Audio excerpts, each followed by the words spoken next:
Okay, gagawa tayo ng magandang araw pala. Gagawa tayo ng pinakasimpleng ingredients lang po ng egg salad ang gagawin natin para hindi masyadong complicated. Tsaka yung mga nag-iingat or umiiwas sa salt. Ito magandang recipe to para sa kung gusto niyo yung egg sandwich na ito pwede to. So anong gagawin natin ay mag-boil tayo. Naka-boil na ako ng eggs dito, 6 to. Rating dosena. Lagay lang natin dito 3, 4, 5, 6. Depende na sa inyo kung ilang eggs, pero ito 6 ang gagawin natin. Tapos pinakamahalagang weapon, ito lang gagawin natin. Ayan. At saka iwasan natin gumamit ng plastic dito sa kailangan yung babasagin kasi pag plastic kasi baka kasi humalo sa pagkain natin yung plastic. Ayan. So ang next natin gagawin ay lalagyan natin konting paminta.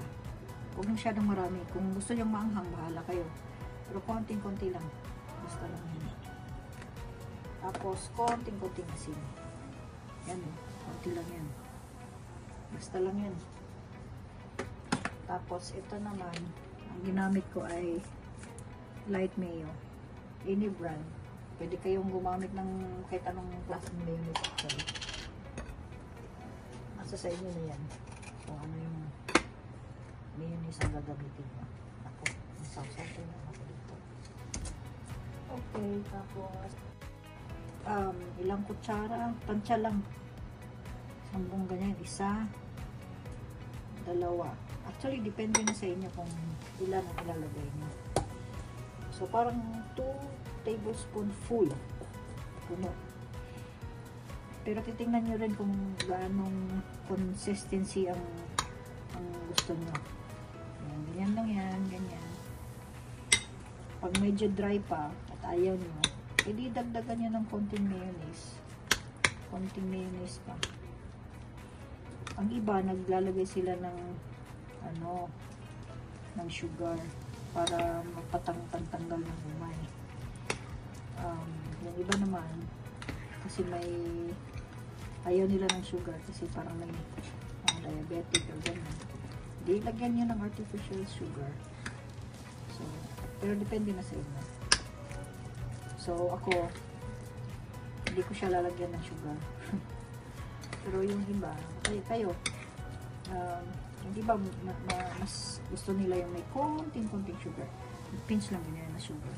Okay na yan. Tapos, ilagay nyo siya sa container na, yung, ito, empty container. Pwedeng dito nyo ilagay. Or yung mga lalagyan ng ice cream, yun, yung wala ng laman, doon nyo ilagay. Saka nilagay sa ref. Ito masyadong malaki ata itong nakuha ko. So, depende na sa inyo. Kuha kayong mas maliit na container. Kasi medyo malaki ito eh. Ayan, meron na tayong egg salad, egg sandwich salad. So, normally, ang pag-serve niyan is serve nyo nito. Kuha kayo ng bread.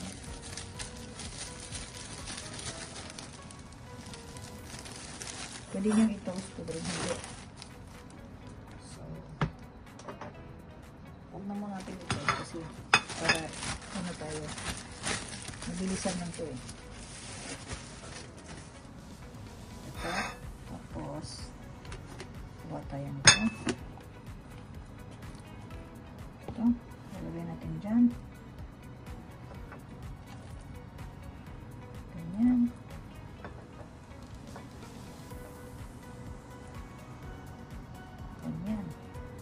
Meron na tayong egg salad.